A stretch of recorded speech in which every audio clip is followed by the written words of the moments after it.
We're stuffed. We're broken down, no food, 10K walk, middle of the night, and no moon.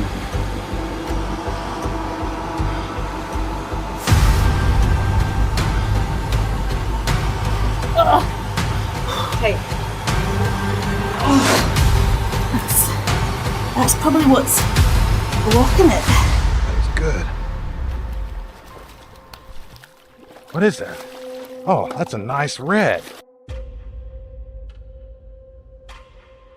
So it looked like the curse was finally broken.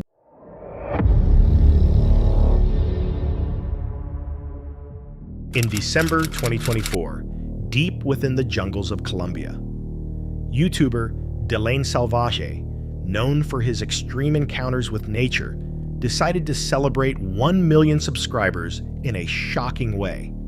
Instead of performing a stunt, he chose to face pain itself, being stung by a giant stingray, the same animal that took Steve Irwin's life. With his camera rolling, he prepared for one of the most dangerous challenges ever filmed. El animal que terminó con la vida de Steve, el cazador de cocodrilos, es la cosa más extrema que nunca he hecho en toda mi vida. Es una primera también en internet. No hay ninguna picadura de esa raya en YouTube o donde sea. Así que vamos a probar los efectos de una raya. Y para eso venimos al lugar más remoto de la jungla. Acá es donde se encuentran esas rayas enormes, gigantes. Quiero hacerlo bien. He traído mi equipo de profesionales. Es mirando en esas aguas rápidas, ya que son animales que le gusta estar en esas quebradas, al menos las grandes, las enormes, no sé qué, son en agua. Están ahí esperando en la orilla de esas quebraditas. Vamos a ver en cuánto tiempo encontramos una grande, muchachos. El camino estaba complicado y no se podía pasar en bote por temporada de sequía, así que decidimos separar el equipo en dos para encontrar una raya. Ok, primera etapa, conseguir la raya. Collón y fuimos con los nativos. Y los demás se quedan preparando todo para la filmación. The video opened with Delaine standing on a muddy riverbank, his tone calm but tight with nerves. He called it the craziest challenge of his life to let a massive stingray sting him on purpose. With a small team beside him, he outlined the plan. Find a large stingray, bring it close, and recreate the kind of accident that locals sometimes suffer when stepping on one. The air was thick, the water still, and tension filled the scene as the camera captured every moment. Hours passed before they finally found one larger than any he had seen before, its long tail lined with venomous spines. They carefully pulled it into the shallows as the team's medic warned of swelling paralysis and pain worse than a cobra bite. Delaine's heart rate shot up to 120 beats per minute. He hesitated, breathing heavily, instincts urging him to stop. The first attempt failed. The second did too. But on the third try, the sting connected. Pain exploded instantly.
Delaine screamed as his team dragged him back, his legs swelling and his pulse spiking to 135. The venom surged through his body, leaving him trembling in agony. That night, unable to sleep, he described it as hundreds of burning needles piercing his skin. On camera, he rated it a 10 out of 10, the worst pain of his life. After the video aired, viewers flooded the comments with their own stories, the same sharp shock, the same unbearable burn. One wrote, "It felt like electricity running under my skin." Others mentioned folk remedies, like using termite smoke to draw out venom. True or not, one thing was clear. The fear of a stingray never really fades. When the video went viral, Delane confessed. The pain never completely left a faint throb, still pulsing beneath his skin. Some called it courage, others obsession. But one question remains. What if the sting never stopped burning?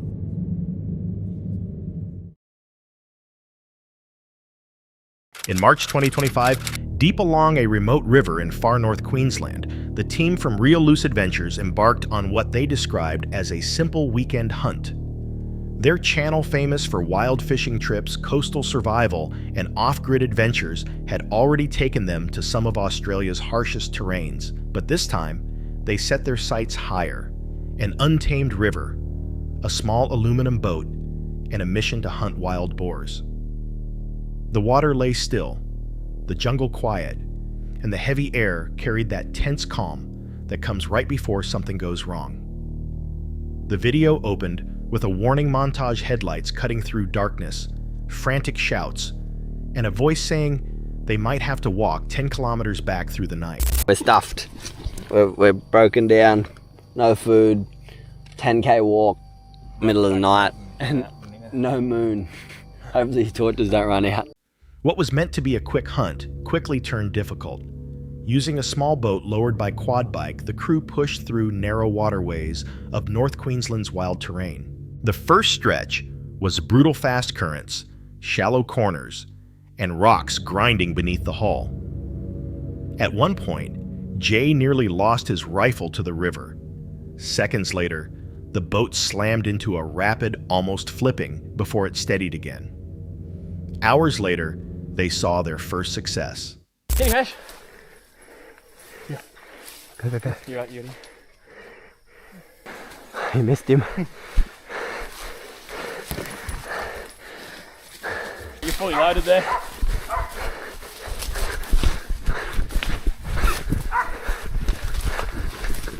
Oh shit. First pig of the day. Well, second pig actually. Squid's got one. And then we smoked this one. Primo. Yeah. Big Preggers dog. We got a 6-for-1 deal. Burst through the undergrowth, cornering a massive boar locals called the unicorn, with one tusk longer than the other. As they moved downstream, the group took several more pigs, but every meter grew tougher. The river narrowed jagged rocks, breaking the surface, forcing them to jump out and push the boat by hand. By late afternoon, their engine hit a submerged rock and died. I've got the better end of the stick here, but the boys are over there trying to get the boat up this waterfalls here. We haven't got enough fuel to go back the other way, but we sort of stuffed up very bad today. Like, they're getting it.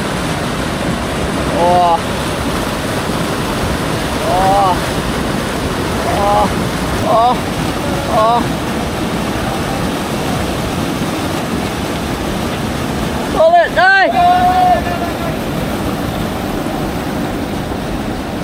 The silence that followed was thick. It was 4 p.m., daylight fading fast. Miles from help, they decided to stay the night. No food, no signal. Only dim headlamps to hold off the dark.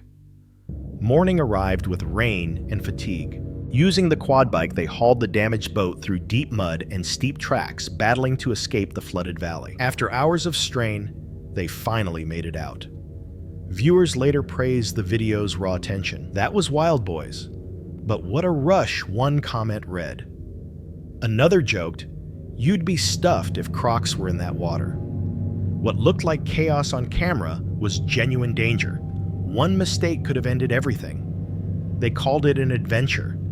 Yet as darkness settled, the forest seemed to close around them, each sound sharper, each shadow heavier. It felt like the land itself had been watching all along. And you can't help but wonder, did they really make it out? Or did the jungle decide to keep them? We return to Lauren Saraswa, the fearless ocean diver behind one of YouTube's most daring spearfishing channels. On July 31st, 2020, in the Gulf of Mexico, she joined a commercial crew for what seemed like a peaceful day on the water. The plan was simple fish dive and film the experience.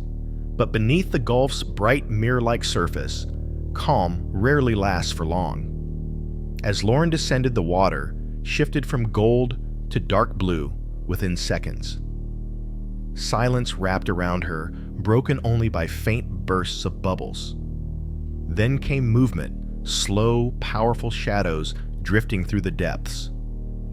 Bull sharks.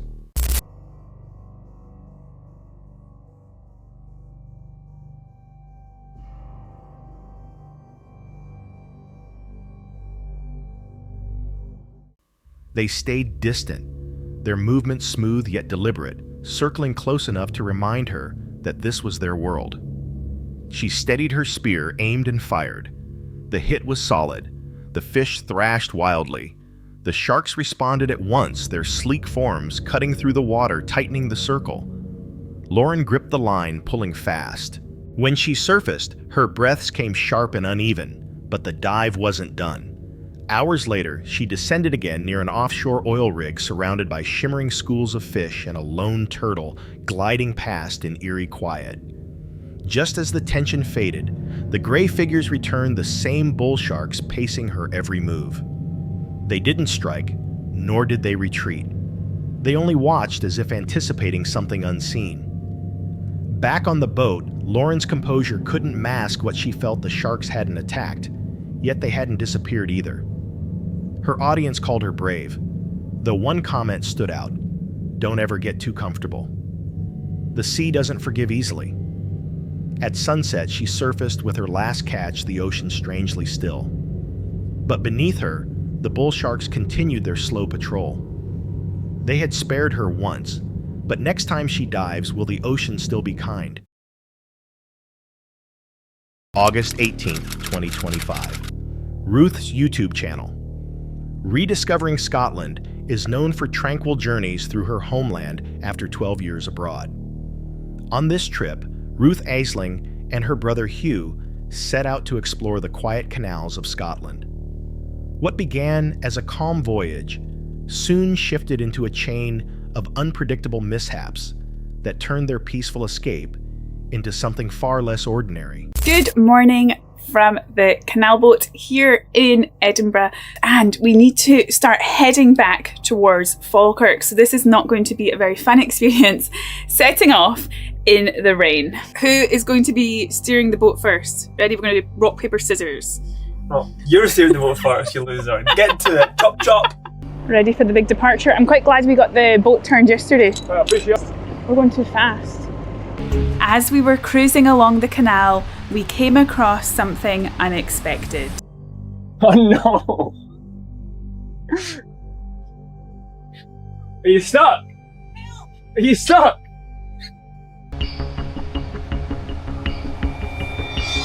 Keep bashing this side.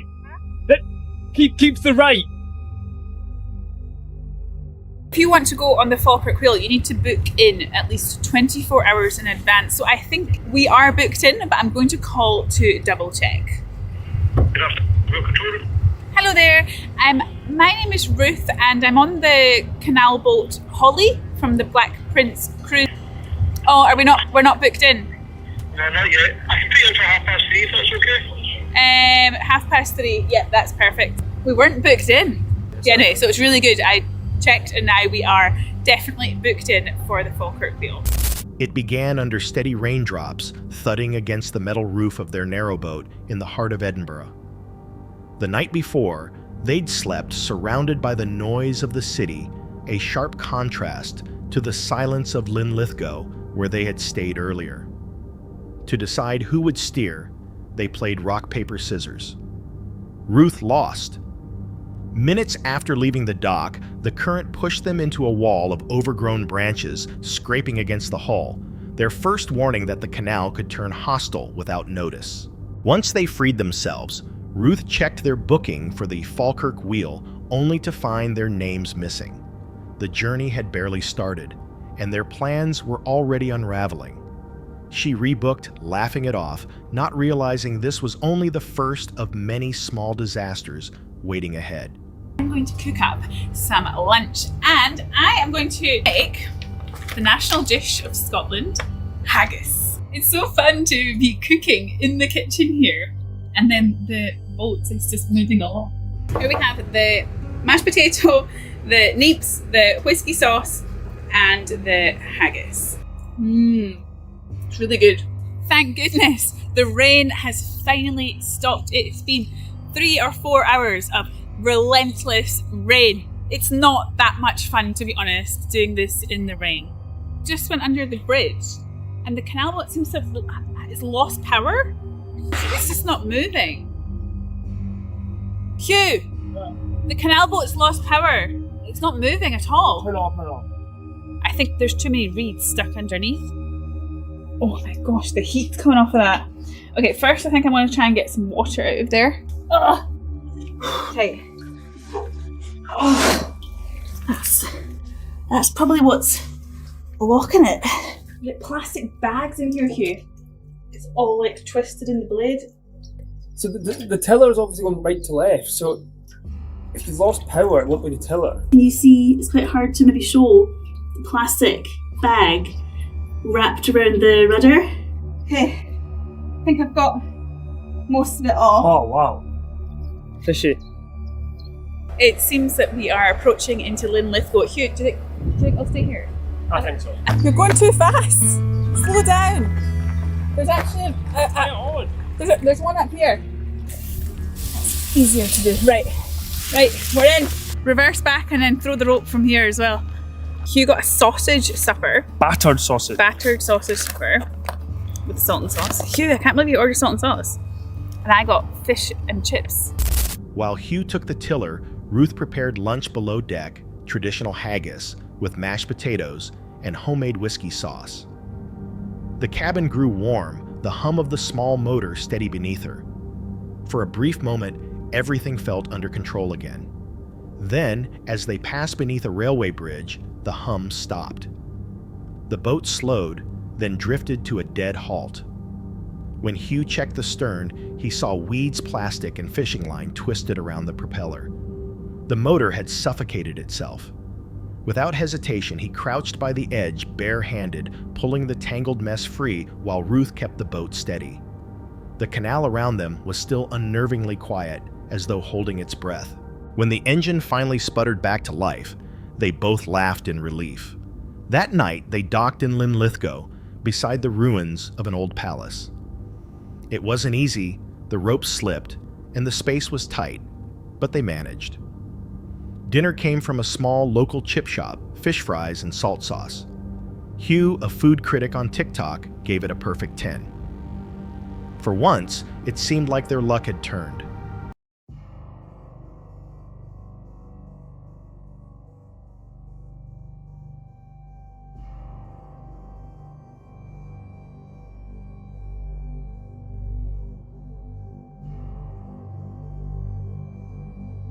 So we are approaching the Falkirk Tunnel. Okay, that's us away. Heading into the first block. The water is now starting to go down and the boat is heading down to the next level. Okay, we're going so quickly. This is really, really fast. Oh, we're going back, boys. Forward a bit more. Quite a lot more. So we're now entering it into the Rough Castle Tunnel. This is the final stage before we get back on the Falkirk Wheel. Our booking is at 3:30. It's literally 3:29 just now. That whole process took ages. Okay, we are entering into the Falkirk Wheel now. So she said, go onto the right-hand side and the wind is likely to blow me onto that side anyway. Okay, so we need to wait for the light to go green, and once it's green, we can undo the ropes. I think we're ready to leave the Falkirk Wheel now. Let's go.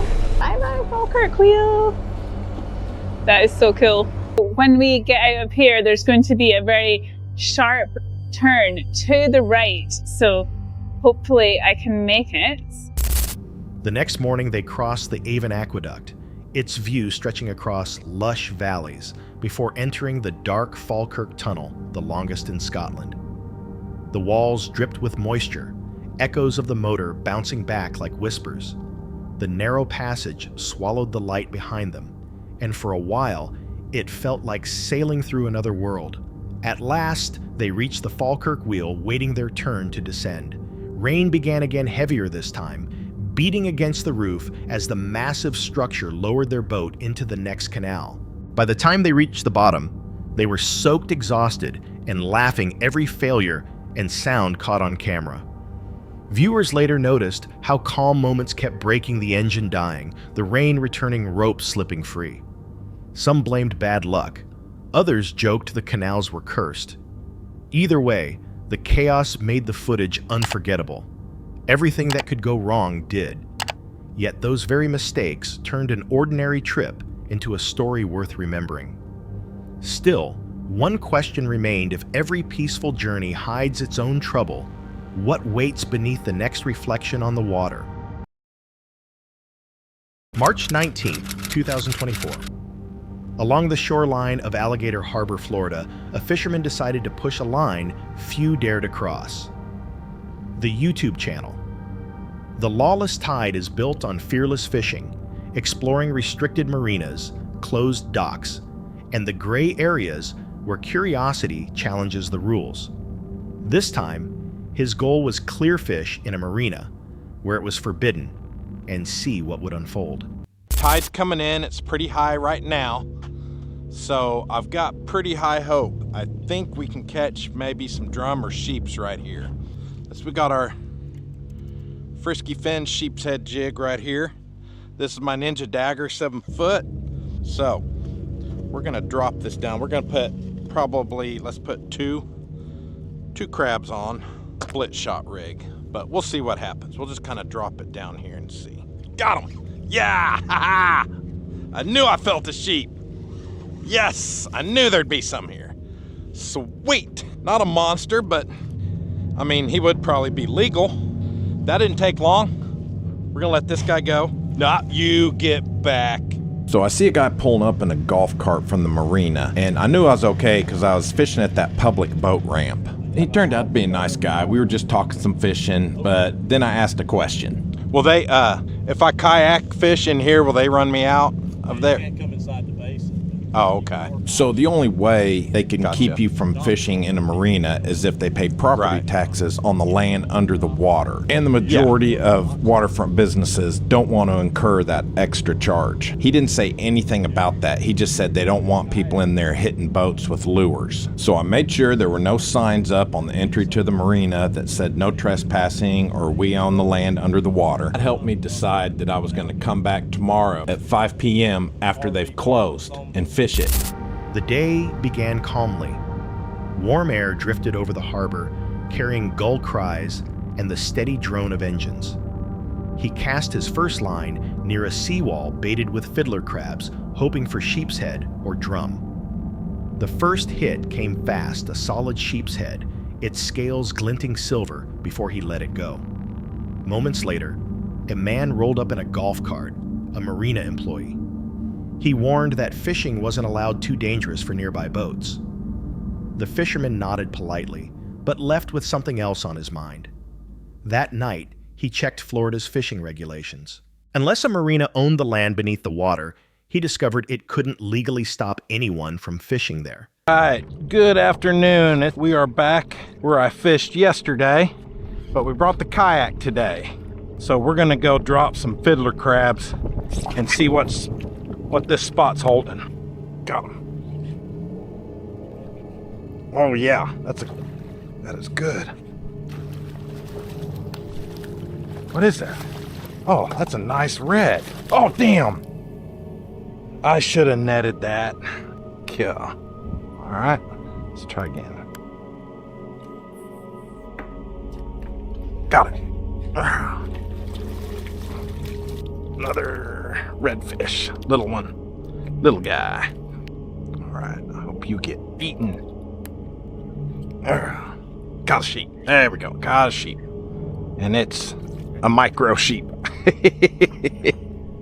There we go. All right, got a cute little guy here. Let him go. Frisky fins, rod, do your magic. Wasn't one of the big ones. Gosh, dog it. Probably keeper size, but not what I'm looking for. What we got? What is it? Another red? Yep, another red. Not what I wanted. Yeah, I knew there's another one over here. Come on. Man, where are the big boys? Wow, that was a good hook set. Alright, decent sheep. Not a monster. Dash over here to try under these right here. We'll call it a night. Got him. Oh boy, that's another good one. I don't know if he's that big or just a fighter. Yeah, yep, just a fighter. Jeez, that guy. So the next evening, as the docks cleared, he returned this time by kayak. The water mirrored the last glow of sunset as he drifted between the quiet boats. His line dropped and tension struck immediately. A redfish thrashed to the surface, furious before breaking free. Another cast. Another fight. This time he pulled in a massive sheep's head whose spine drove into his legs, streaking blood along the kayak's hull. He didn't stop. More fish came, redfish sheep's head, each one testing the balance of his small boat. The camera caught every breath, every pull until the harbor finally fell silent again. Just the drip of salt water and the faint groan of ropes in the dark. Viewers were split. Some praised his dedication, proof that passion defies limits.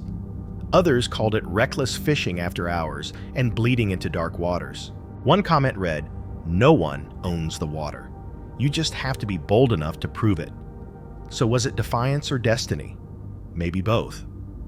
Because on the lawless tide, the wildest moments aren't about what's caught, but where courage dares to cast.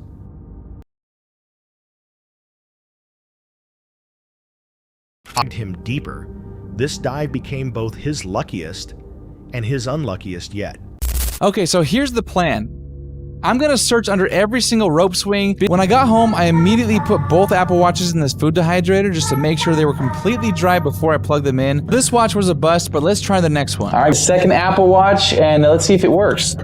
It works. It is no way! All right, so I do see there is a pass. So Look what I found. ooh, Why is this under this Whoa. bridge right here? that's crazy. With his metal detector quietly buzzing, Dallas swept through area laugh. But the discoveries grew stranger. 2 Apple Watches surfaced next, both cleaned, dried, and somehow still working. Yet neither had an owner's name. Locked screens. Maybe helping that girl out broke the curse? I don't know if it was good karma or what, but I was about to hit a massive streak of good luck. He uncovered treasure after treasure. A gold ring, a silver chain, a working watch, car keys. Just as he grinned into "That's it for tonight," which moment creeped you out the most? Drop it in the comments. Have your own story? Share it with us, and stay tuned. The next one is even darker.